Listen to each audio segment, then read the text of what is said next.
Tel Zayit is a small site on the southwestern border of ancient Israel that dates back to biblical times. Since 1999, Ron Tappy has been excavating here. It was the last day of what had been a typical dig season. What's up? As I was taking aerial photographs from the cherry picker, a volunteer notified his square supervisor that he thought he had seen some interesting marks, scratches, possibly letters, incised in a stone. Which, right here? Yeah. Letters would be a rare find. So when he kneeled to look at the marks, Tappy got the surprise of a lifetime. As I bent down over the stone, I immediately saw very clear, very distinct letters. Tappy excavated the rock and brought it back to his lab at the nearby kibbutz.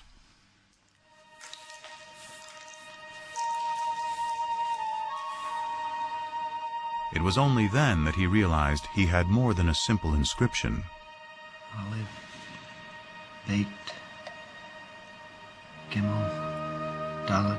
I realized that this inscription represented an abecedery, that is to say, not a text narrative, but the letters of the Semitic alphabet Mem, written out in their correct order. Nun, and then Pei and Ayin are difficult to read, but they're out here. This ancient script is an early form of the Hebrew alphabet.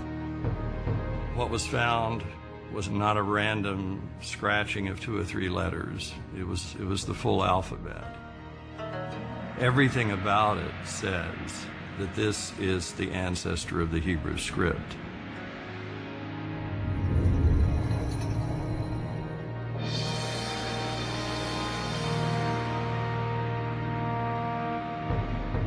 The Tel Zayit abecedery is the earliest Hebrew alphabet ever discovered. It dates to about 1000 BC, making it possible that writing the Hebrew Bible could have already started by this time.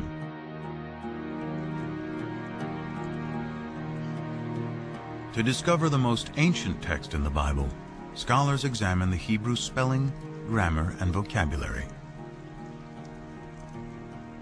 The Hebrew Bible is a collection of literature written over about 1,000 years. And as with any other language, Hebrew naturally changed quite a bit over those 1,000 years. The same would be true of English. I'm speaking English of the 21st century, and if I were living in Elizabethan times, the words I choose, the syntax I use would be quite different.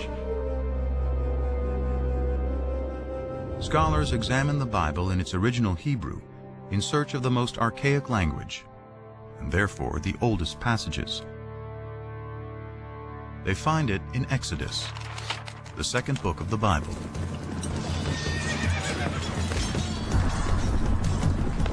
Pharaoh's chariots and his army he cast into the sea. His picked officers are drowned in the Red Sea. Exodus 15:4. This passage, known as the Song of the Sea, is the climactic scene of Exodus, the story of the Israelites' enslavement in Egypt, and how Moses leads them to freedom. In all of the Bible, no single event is mentioned more times than the Exodus. With the development of ancient Hebrew script, the Song of the Sea could have been written by 1000 BC, the time of Tappy's alphabet. But it was probably recited as a poem long before the beginning of Hebrew writing. It's very likely that it was a kind of story told in poetic form that you might tell around the campfire. Just as our poems are easier to remember generally than prose accounts. So we generally think that the poetry is orally passed on from one to another long before they commit things to writing. Because the poetry in Exodus is so ancient, is it possible the story has some historical core?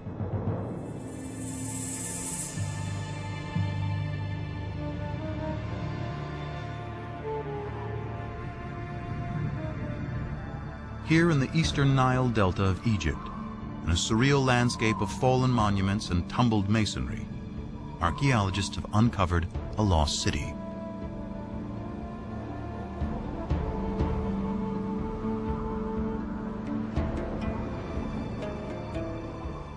Inscribed on monuments throughout the site is the name of Ramses II, one of the most powerful Egyptian rulers. It is Ramses who is traditionally known as the Pharaoh of the Exodus. Ancient Egyptian texts call the city Piramesi, or House of Ramses, a name that resonates with the biblical story of Exodus. The only specific item mentioned in the Exodus story that we can probably connect with non-biblical material is the cities that the Hebrews were ordered to build, and they are named Pithom and Ramses. Scholars agree that the biblical city Ramses is the ancient Egyptian city Piramesi. Its ruins are here in present-day Tanis.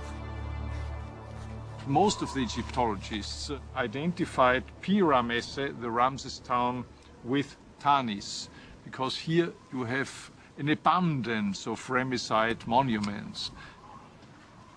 This convergence between archaeology and the Bible provides a time frame for the Exodus.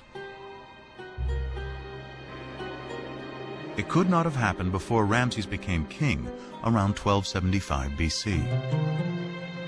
And it could not have happened after 1208 BC, when the stela of Pharaoh Merneptah, Ramses II's son, specifically locates the Israelites in Canaan.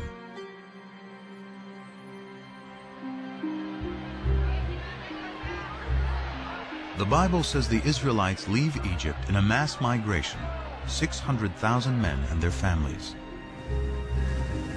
and then wander in the desert for 40 years.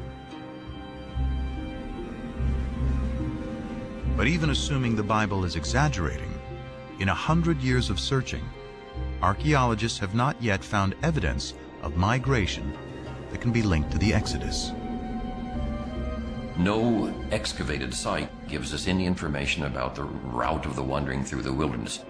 An Exodus is simply not attested anywhere. Any historical or archaeological confirmation of the Exodus remains elusive. Yet scholars have discovered that all 4 groups of biblical writers contributed to some part of the Exodus story. Perhaps it is for the same reason its message remains powerful to this day.